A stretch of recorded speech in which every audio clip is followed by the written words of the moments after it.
This whole army has 10 minutes left, and they're winning. Let's rewind. August 2nd, 216 BC. This is Cannae in southern Italy, a flat, open field next to a small hilltop town. Rome keeps its food supplies for this region stored in that town. And an enemy army just captured all of it. Rome is not an empire yet. It is a republic, one powerful city in Italy, that elects its leaders every year. Rome's enemy is Carthage. Carthage is a rich trading city in North Africa, straight across the sea from Italy. Both cities want to control the same sea and the same trade. Years ago, they fought a long war over it. Rome won that first war. Carthage had to give up land and pay Rome a mountain of silver. Carthage never forgot. Hannibal is Carthage's greatest general. His father fought Rome in that first war, and Hannibal promised his father he would complete it. By now, Carthage also rules southern Spain. Hannibal commands its army there.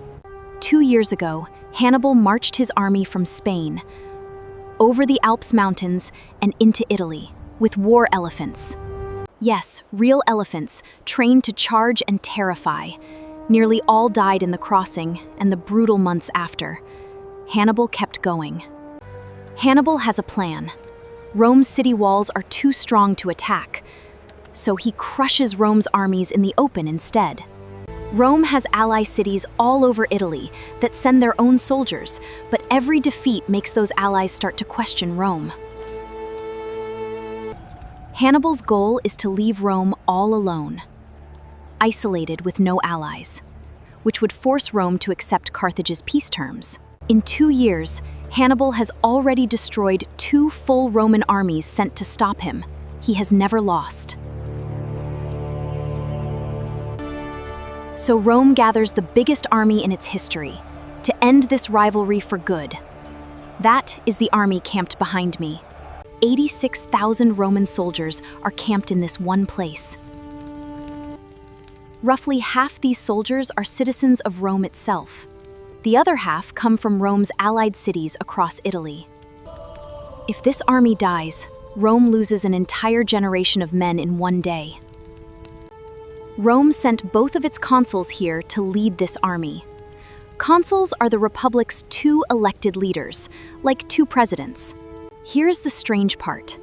The 2 consuls take turns being in charge. One day, Paulus commands everything. The next day, Varro. Paulus wants to wait here and starve Hannibal's army out of food. Varro wants to attack now. Now let's walk through Hannibal's camp. It sounds like 10 different countries at once. That's because most of these men are not from Carthage. They are hired soldiers, fighting for money instead of for their homeland. Spearmen from North Africa, Hannibal's most experienced fighters. And horsemen from Numidia, a desert kingdom next door to Carthage. The Numidians ride small, fast horses with no saddles. Most people call them the best riders alive. There are also warriors from Spain and warriors from Gaul. The land of Gaul is now called France. Altogether, Hannibal has around 50,000 men. The Romans outnumber him almost 2 to 1.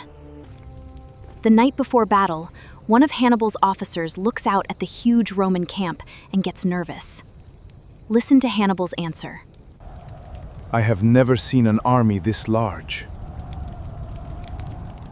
One thing you missed, Gisgo. Not one of them is named Gisgo. The men all start laughing. That was the point. Hannibal is calm, and now they are too. August 2nd. Today is Varro's day to command. He marches all 86,000 men out to fight. Varro packs the Romans into one giant block, deeper than it is wide. The plan is simple: smash straight through the middle. Hannibal does something no one understands. He puts his weakest soldiers in the center and bends his line forward like a bow. His best African spearmen stand quietly at the far left, and far right ends. Waiting. The wind is blowing hard today. Hannibal lined up so it throws dust into the Romans' eyes. The armies crash together, and exactly like Hannibal planned, his center starts falling back. Hannibal is not watching from a hill. He stands with his weakest men in the center, holding the bend together himself. The Romans smell victory. They push deeper into the bending line. Every step is a mistake. At the field's edges, Hannibal's horsemen beat the Roman horsemen. Then they turn and ride around behind the whole Roman army. The Roman horsemen are dead or scattered. On an open plain, horses are the only way to escape. Nobody is escaping today. The African spearmen swing in from both ends, like two doors closing. Remember the winning army from the very start of this video? This is that moment. The trap has closed. Attacked from every side at once, the Romans in the middle back into each other, tighter and tighter. The Romans are packed so tight that thousands cannot even lift their swords.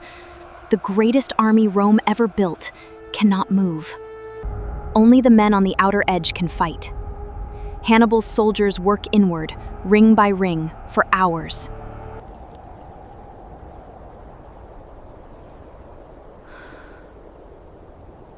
By sunset, at least 48,000 Romans are dead. In one afternoon.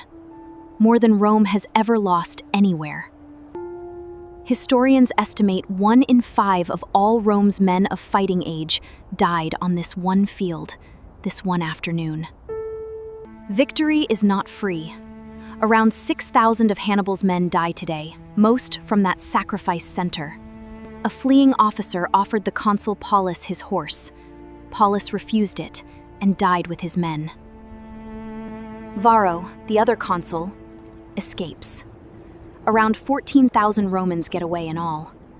In Rome, only the nobles, the ruling class, wear gold rings. Ordinary soldiers do not. Rome's nobles led this army and died with it. Hannibal's men collect hundreds of gold rings from the field. The rings are not souvenirs. They are proof.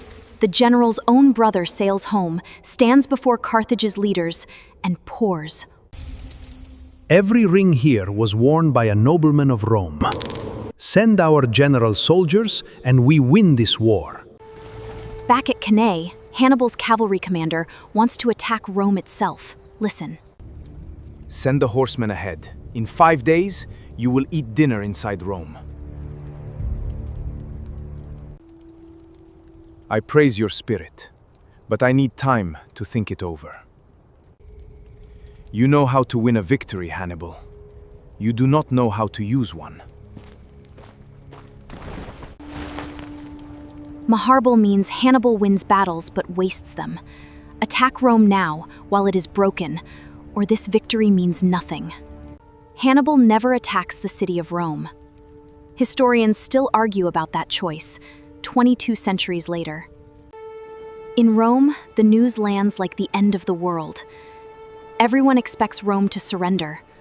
Rome refuses to even discuss it. Rome's Senate, its council of leaders, bans saying the word peace. It limits mourning to 30 days. Then it builds new armies. Rome is so short of men that it buys 8,000 enslaved men from their owners and arms them as soldiers. The deal is simple. Fight for Rome and win your freedom. When Varro returns, the Senate publicly thanks him for not giving up on the Republic. One Roman survivor of Cannae is an officer around 20 years old, named Scipio. Remember that name. Rome learns the lesson of Cannae. It never gives Hannibal one giant battle again. Instead, Roman armies shadow Hannibal for years, starving his army and taking back his allied cities one by one. Hannibal stays trapped in southern Italy for 13 years, undefeated, but with Carthage sending him almost no fresh soldiers.